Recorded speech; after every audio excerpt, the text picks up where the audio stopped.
Hey guys, welcome to my newest video for today. For today's video, I'm going to be doing something that I tried to do at the start of the year and never continued on with the series, and that is talking about my first time movie viewings and ranking them and giving just various stats and seeing how my first time movie watching experiences were for the month of June, because I am trying to get better about watching new to me films. So because I have quite a backlog of blind buys that I haven't got to, and I'm trying to improve on that. So we're going to start with the stats. So 4 movies were 2024 releases at the cinema. 3 movies were streamed on Netflix. 1 was a 2024 release, 1 was 2023, and the other was 2021. 1 movie was streamed on Disney Plus and it came out in 2000.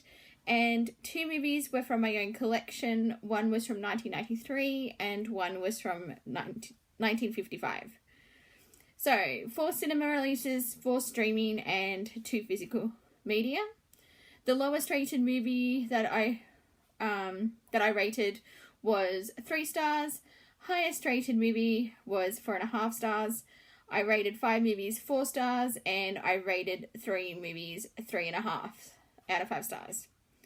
So starting with at the bottom, the movie that I rated 3 out of 5 stars was the Super Mario Bros. Movie.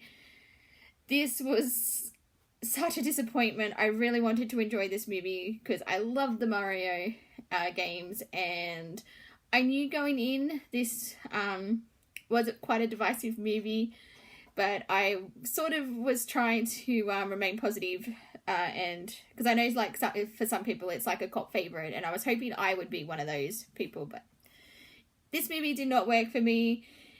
It really didn't feel like a Mario movie, to be honest. It was like they had the characters' names Mario and Luigi. They were plumbers, and that was about all the similarities that there was to this movie. I was really surprised to see Fiona Shaw in this film. I guess she needed a paycheck or something, because yeah, would not have expected her to be in like this type of movie. But yes, I mean, it wasn't the worst movie I've ever seen, but it also wasn't great either, so it's at the bottom of my list. So then we have a couple of movies that I saw at the cinema. I gave both of these 3.5 stars. First one was The Watcher. This one wasn't really on my radar at all. It was more of a case of I wanted to go to the movies. This was the movie that actually fit in with what I wanted to do, like downtown, and I decided to go for it. It actually wasn't that bad. It had an interesting premise. I love stories that take place predominantly in one location. And I really liked, it was like, it did have that spooky setting, like with the forest and people trying to get out of the forest. I did call the twist. I did pretty much guess where they were going with this, one of the characters. But overall, it was an enjoyable watch. If it was on streaming or something, I would probably check it out again. And then I watched Despicable Me. I have Despicable Me 4 at in it's the next one.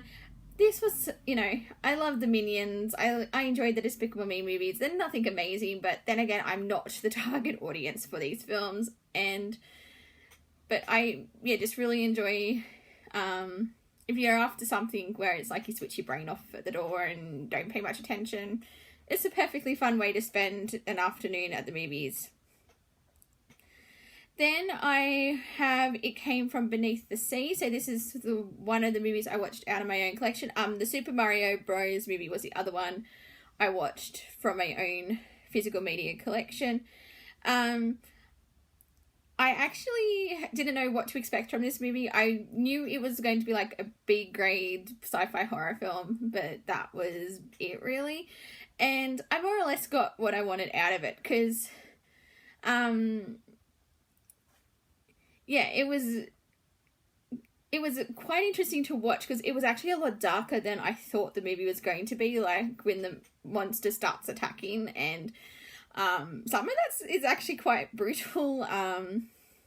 just with some of the like way they use the tentacles and people were getting crushed under them, and I wasn't expecting that. So for like a movie from 1955. So yes, it was I did enjoy watching this film. I preferred that when it was like they were battling the monster, some of the like the personal drama. I get why they had it in the movie, but some of it just felt really unnecessary with all the lab stuff. But yeah, it was actually otherwise I quite liked the film. So then we move into the movies that I rated 4 out of 5 stars, and most of them were streamed. So the first one that I streamed that I've got for streaming is Under Paris. I did watch it. I knew going in exactly what kind of movie it was going to be, and I got exactly what I wanted out of it. I wanted a cheesy shark movie. I got a cheesy shark movie. It was actually one of the better shark films I've seen. Obviously, it's no Jaws. Like, nothing's going to top Jaws, but in terms of shark movies, and I felt there was actually likable characters you were rooting for to survive through the movie. Yes, it's not realistic in the slightest, but honestly, it's a shark movie. I think the whole ridiculousness of the plot actually helped it. One thing I will say, I did actually enjoy the catacomb scene. I thought that was quite an different take on, a crazy shark killing everybody, and yeah, that's that whole scene. And because when that it showed up, I was like, this is where all the stupid people are going to get eaten. So but yes, I did actually like this movie. As I said, I gave it 4 out of 5 stars. I would actually watch it again during 31 Days of Horror. I did quite like that one. And then I watched Godzilla -1 because it came to Netflix and I didn't have a chance to see it at the cinema because my local cinema never got a release. And I have to say, I did quite enjoy it. I know very little about the Godzilla universe as a whole. Most of my knowledge comes from the more recent movies. I have seen the very first Godzilla movie, and that's it. So I did appreciate this movie for going back to the basics, and I wasn't lost. I was able to actually follow the story, and yeah, I thought it was very the battle scenes against Godzilla and the juxtaposition where a lot of the soldiers were suffering from PTSD from the Second World War. That was done really well, and I actually thought the geopolitical climate of the Godzilla attacks and how the world was actually trying to cope with it, I actually thought was really interesting. So yeah, I very much enjoyed Godzilla -1, so that was another 4 out of 5 stars. And then randomly I streamed a movie called Operation Mincemeat. Now, I had heard of this. It's based on a real life World War II mission from it was a MI5 mission, I think it was. But they basically they had to try and divert the Nazi forces from so I think they needed to get to Sicily, but they needed to convince the Nazis they were heading to Crete, I think it was, or Cyprus. It was one of those countries. And basically, yes, to do this, they got a corpse and they pretended it was that they were carrying a mission dossier. And yeah, it just all went from there, and it was a very interesting watch, and I really liked the cast. You had oh, Colin Firth. I was trying to think of his name there. I was like, what was his name? So you had Colin Firth, you had so Penelope Wilton, Harriet Jones from Doctor Who, and she's on Downton Abbey and a whole lot of other British films and TV. She was in it, and yeah, there was a few other British actors as well. But yes, this was a very entertaining watch, and I'm glad I finally did check it out. So I was meant to check it. I wanted to check it out back when it first came out, but I never got around to it. So I finally saw that one, and then I also watched. I have A Quiet Place Day 1. I really enjoyed this. I liked that it was taking place in a different location. We still don't really know anything about the aliens, why they decided to attack Earth. I'm guessing at some point we'll get that actual origin story, but it wasn't like day one. It was just more they attacked, and this is the immediate aftermath of the attack. So yeah, so I did really enjoy it. I liked the main character's journey, and she was like how she basically wanted to do this one thing, because she was terminally ill, so she wanted to do this one thing before she died, and you know, in the midst of an alien invasion. So that was very interesting. From that perspective, like trying to survive long enough just to be able to do this one thing. So I did like that one. I liked the guy in it as well, the main. I can't think of their names, but I did like their relationship. I loved the cat. I loved Frodo. Yes, I remember the cat's name, but not the human characters' names. I was terrified watching this movie that something was going to happen to Frodo. So yes, that was kind of really unnerving, because I hate it when things happen to animals, and I love cats. So I was just really worried for Frodo. But yes, it was a very good, I guess, prequel, would you call it? I'm not too sure, but it's, yeah, I'd be interested in seeing different, movies, like, set in this universe. And maybe, yeah, we'll get the explanation for why the aliens chose Earth, so. And then the last streaming movie that I have, that I gave 4 out of 5 stars, is a movie. This was a very random choice that I made to watch, but it's called Mission to Mars. It's a Brian De Palma film.